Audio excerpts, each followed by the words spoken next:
Have you ever looked at your heart rate during a workout and thought, why is this number all over the place? Is something wrong with my data? You're not alone. This is one of the most common problems endurance athletes search for. Runners, cyclists, triathletes, high-rex athletes, anyone who trains with heart rate. And as a 246 marathoner and coach, I see these same questions over and over. Do I actually need a chest strap for accurate heart rate? Is wrist heart rate even trustworthy? Is an arm strap just as good as a chest strap? What's the most accurate heart rate monitor? Is the COROS Arm Strap legit? Is the Garmin HRM-Pro worth it?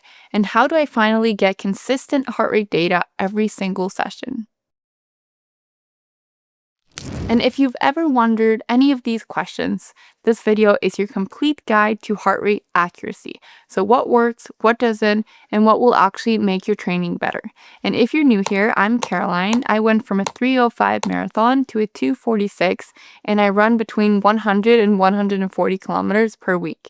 And I'm doing everything I can to reach my potential, with a long-term goal of qualifying for the Olympic marathon. And for the last years, I have been coaching over 100 runners. So heart rate accuracy has been one of the biggest keys in staying healthy, building consistency, and hitting the right intensity every single day. And here's what I'm going to break down for you today. So why your heart rate feels inconsistent, wrist heart rate versus arm strap versus chest strap, and what's actually accurate. I'm going to give you a real-time accuracy test with all three devices, and at the end, my clear recommendation depending on your goals, plus the exact monitor I personally trust in all my training. So by the end of this video, you'll know exactly which heart rate monitor you should buy and how to finally get accurate, consistent data you can rely on. So let's get into it. Let's start with the big one. Why is your heart rate so inaccurate? So first, it's not because Garmin, COROS, or Polar don't care about accuracy. Garmin especially has invested millions into improving optical heart rate technology, and I've actually spoken directly with Garmin about this. They explained how their Elevate optical sensor works multiple LEDs, different wavelengths of light, advanced algorithms, and it's designed to filter out motion, sweat, vibration, and noise. And honestly, compared to my very first Garmin years ago, today's wrist heart rate is way better. The technology has come a long way, but the truth is that no matter how advanced the sensor gets, it's still on your wrist. And that's the worst possible place for accurate readings during endurance training. And that's because wrist heart rate struggles with sweat, the arm swing, the skin temperature, tattoos, vibration, especially for cyclists, and also a loose strap fit. And in general, the movement and the rapid pace changes. And I've experienced this firsthand. I train with heart rate every single day. So I know exactly what 135 BPM feels like. I know what 160 feels like. So when my wrist heart rate suddenly jumps to 185 on an easy day, I immediately know that that's not my heart rate. That's the sensor. So I want to comfort you if you're wondering why your numbers are just so unrealistic. It's probably not your heart rate, it's probably the sensor. In reality, it's just the limitations of wrist-based optical technology, which is why so many of us end up looking at arm straps and chest straps for more accurate data. So let's quickly break down the differences. So the wrist heart rate is optical and it uses light to measure blood flow. It's very convenient, but it's inconsistent in motion-heavy sport. It's good for walking or daily health tracking, but in my opinion, it's not the most reliable for structured endurance training. And then there's the arm strap. So the COROS Arm Monitor is the one I'm reviewing today, and that's also optical. It's the same technology as wrist, but it's placed on the bicep, so far less movement. So much better contact, it's more reliable signal, and great for easy and steady training. And later on in the actual test, when I try on all these devices, we'll see if there will be a slight delay when I do surges or higher intensity work. And then for the chest strap, I'll be comparing the Garmin HRM-Pro, and this one is electrical. So it measures the actual electrical signals from your heart. And this is a hospital grade method. There's an instant response, and it's the most accurate option. And it's definitely best for intervals, threshold work, and racing. But I want to be honest because I've personally dealt with chafing from the chest strap a lot, and especially on longer sessions or in humid conditions. I've had days where it just leaves a constant sore spot, and it's super frustrating and something I haven't really heard many other people talk about. And people often ask if you can tape underneath the strap, and the answer is you can use tape, but you have to be really careful because anything that creates a barrier between your skin and the sensor can affect the electrical signal. So this is a trade-off with chest straps. They are the most accurate, but they're not always the most comfortable. Okay, you guys, we're gonna take this outside and I'm gonna show you in real time how heart rate adjusts on warm-up, dries, threshold, recovery. And here I have my smartwatch, the Garmin Forerunner 965 that is connected to my COROS Arm Strap. And then I have Oscar's Garmin HRM strap, which is connected to his bike computer. And then I have Oscar's Forerunner 265 that is not connected to anything. And we're going to see in real time how they compare. First of all, when I'm talking now, definitely heart rate goes off. Okay. So right now the arm is 109 and my watch is 120. And the bike computer is also 120.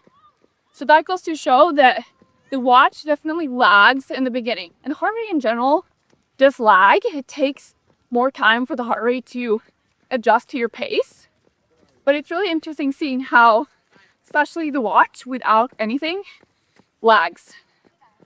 And now it's been 2 minutes. So let's have a look and see what it's at. Okay. So the COROS Arm Strap is at 140 heart rates. And the HRM that I'm looking at here on the bike computer is at 140 as well, so they're identical. And on my arm right now is at 143, a little bit higher. It might be because I keep looking, not momentum. Now it's at 139.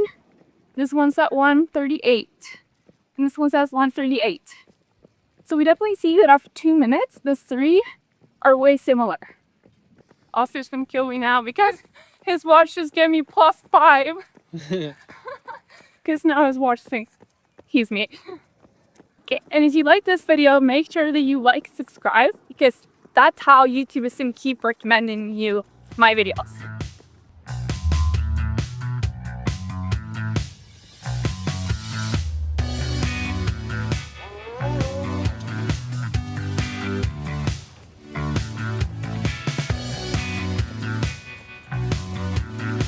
You're running up that hill. The COROS Arm Strap and the chest strap are identical. And I didn't pay attention to the wrist one. But right now they're all identical. Okay, heading set.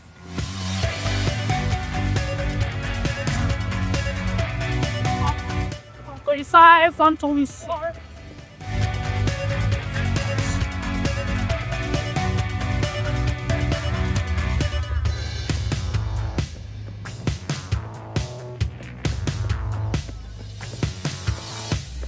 Okay.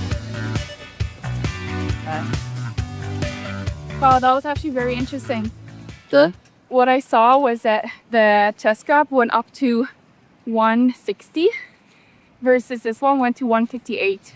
And in general, the COROS Arm Strap was lagging a little bit, like it's not as sensitive. And then this one was lagging even more. This one didn't even go up, I think, it did get up to like 160, but not until I took a break. So this is why if you're just using your wrist watch, you can typically, the problem I have with my athletes is that when they take a break, their heart rate goes over what I told them to go to, and you can't really do much of them, right? Because you've already gone too fast. And so what you have to do then is you have to adjust the next interval if you know that it's lagging. Yeah, now it still says 145 on my watch, and this one's down to 136. This one's down to 139. Yeah, 138. It seems to be the lagging, which is what I would expect. So today's session is going to be 3 by 10 minutes at low threshold. So Austin is going to film my first 10 minute. This is C of want to while I'm doing that segment, and then at the recovery.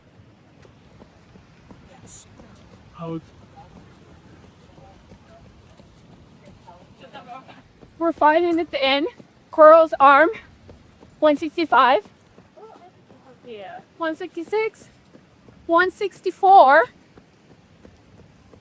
165. 166. 167. 167.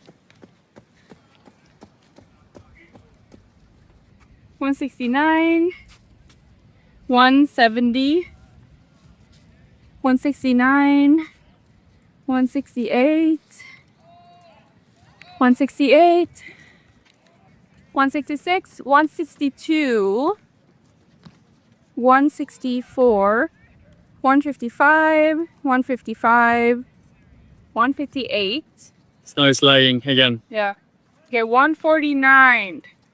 152. Now 148. 150. 148. Like, this is stressing my heart. 116. 130. 145.